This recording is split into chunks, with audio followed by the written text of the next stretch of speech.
G'day Warbanders, and today I want to give you my early access review of Ultimate General American Revolution.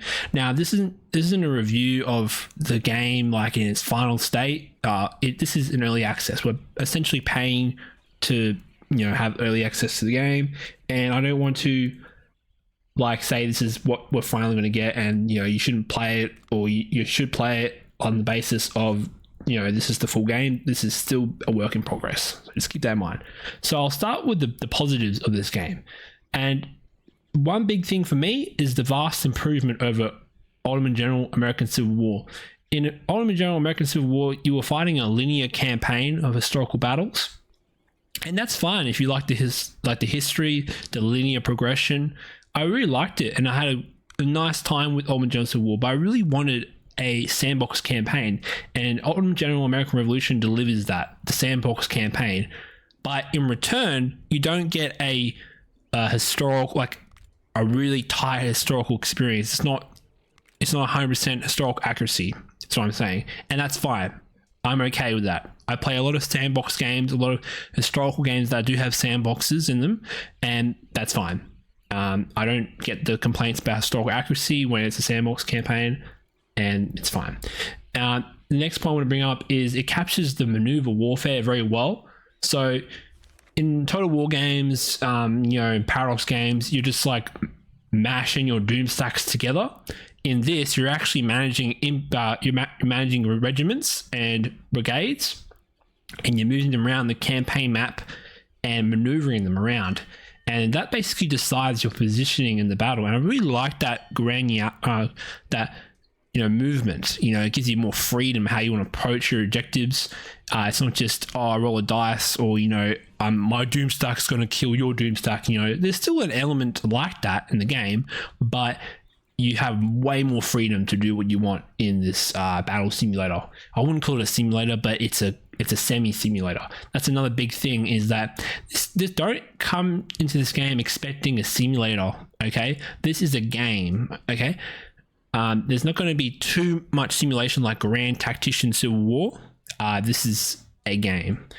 Next point I want to bring up is you can emulate a lot of historical tactics like rearguard actions, diversionary attacks, defeat in detail like Napoleon did. That's why I'm looking for an historical game where I can be like the generals of the time and really act out my fantasies.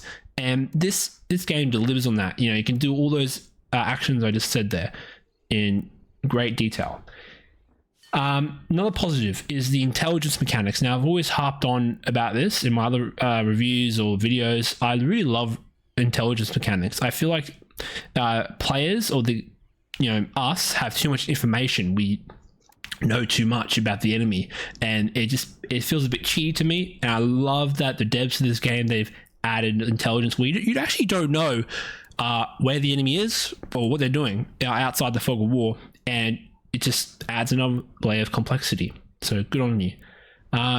Next thing is the good naval warfare. So a lot of war games, or they really just sidetrack the naval aspect.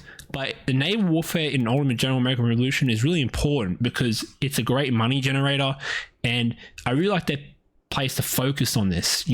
It's not just ignore it for the rest of the game because the British Navy is the top. You can still make money. You can still beat the British Navy in this, which is maybe a bit ahistorical, but I don't know. I really enjoy the naval aspect, and I hope they develop it further, make it more balanced. Right now, I'm taking tons of ships, capturing them all. It's really good fun, but I feel it's a bit too easy capturing British ships. So yeah. And everything in the game matters. So every mechanic, everything you do, casualties, like capturing, it all matters in the grand scheme of things.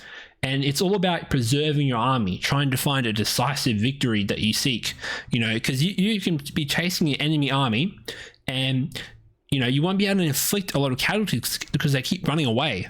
And I really like that historical aspect where you're trying to just find that decisive victory you're looking for, where you come out on top. And this game captures it so well. There's no other game that really captures this because, they're not really focusing on those historical aspects like this game does. The gameplay style of the two factions is really asymmetric. So on the American side, you're more fighting a guerrilla war, and I really like that aspect because it just changes the gameplay up. There's not just two factions that are the same fighting it out, because you actually have less resources than the British, at least in the initial start of the game. And again, very interesting. I love the gameplay style, and I can't wait to play as the British.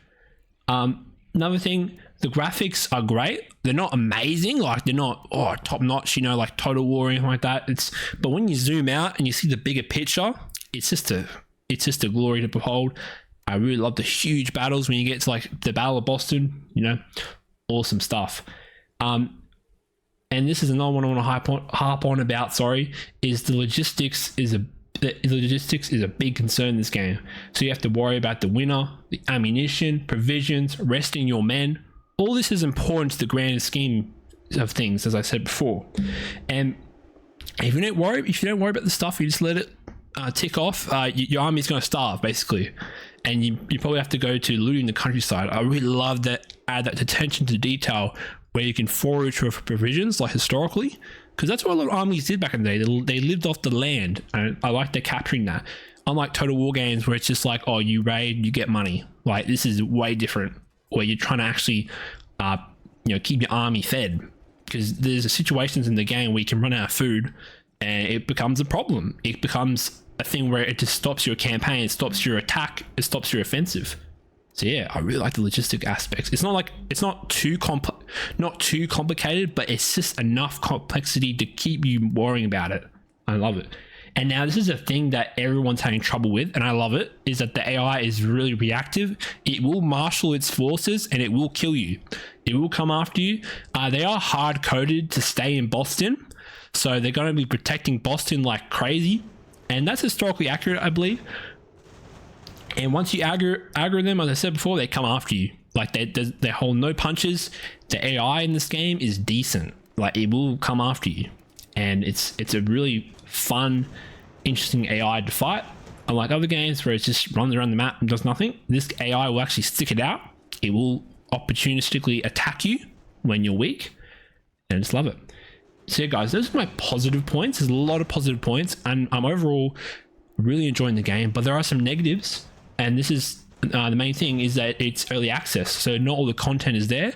I believe it's only 1 year of content. I haven't reached the end of the content yet because I'm still playing the game, because my campaign saves keep getting bricked, because they keep constantly updating the game. So this is a good thing that the devs are really onto our feedback.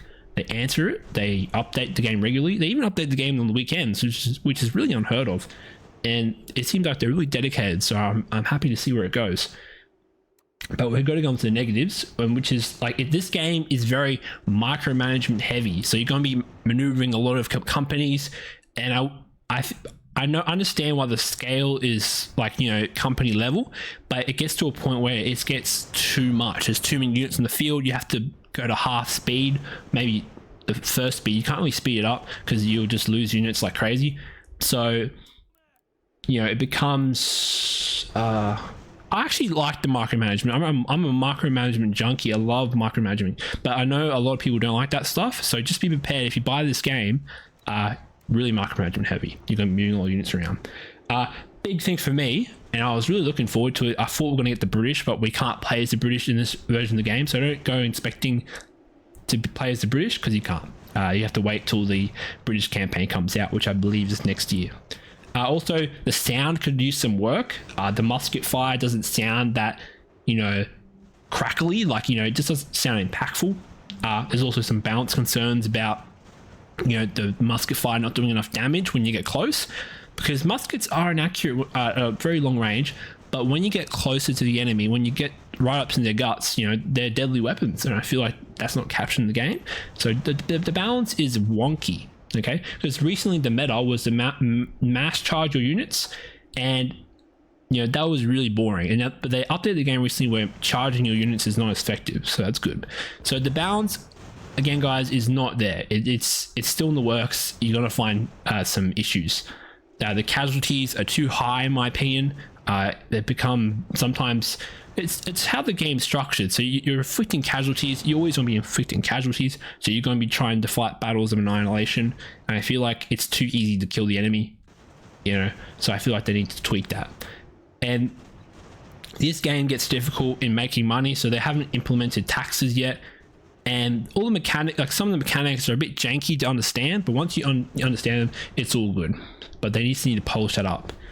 You know, there's bugs as well. So there's a few bugs like troops walking on the water, the localization of the text. So some of the text is misspelled, and I understand that because I feel like the developers, they aren't English, like they're not native English speakers, so they're gonna get some words wrong.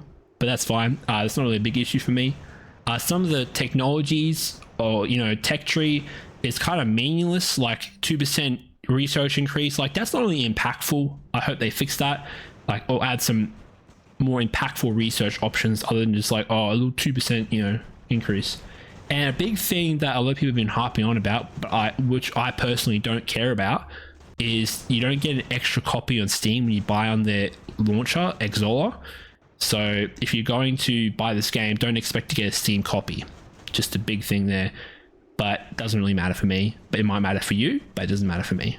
And the game is rather pricey. I had to buy the game. It was around $80 in my currency, which is a lot. $80 for an early access release.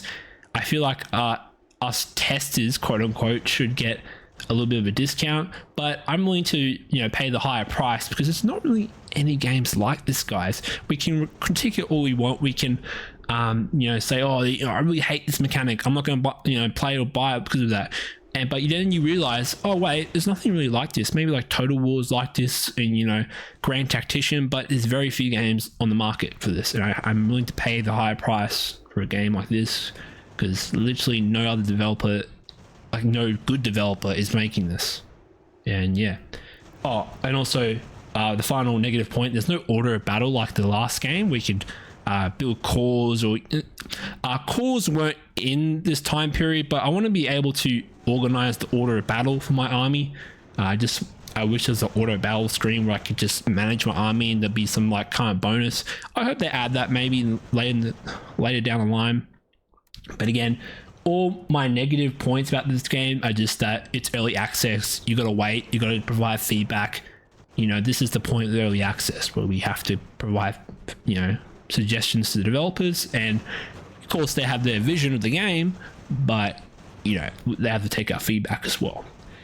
So yeah, guys, those are my points, my positives and negatives. But overall, I highly recommend the game, just with the caveats I listed there with the negative points. Really enjoying it, and I hope the developers keep it up. You make an amazing game, and I just love it. Nothing else like it. So yeah, guys, that's my review of Ultimate General American Revolution. If you enjoyed this review and you want to see more content of this game, please comment, tell me your thoughts. Do you like this game? I love it. I love it personally. I know this is a subjective, like it's really subjective if you like it or not, but in my humble opinion, this game is to die for. All right, nothing else like it. See you guys. See you guys later. Bye.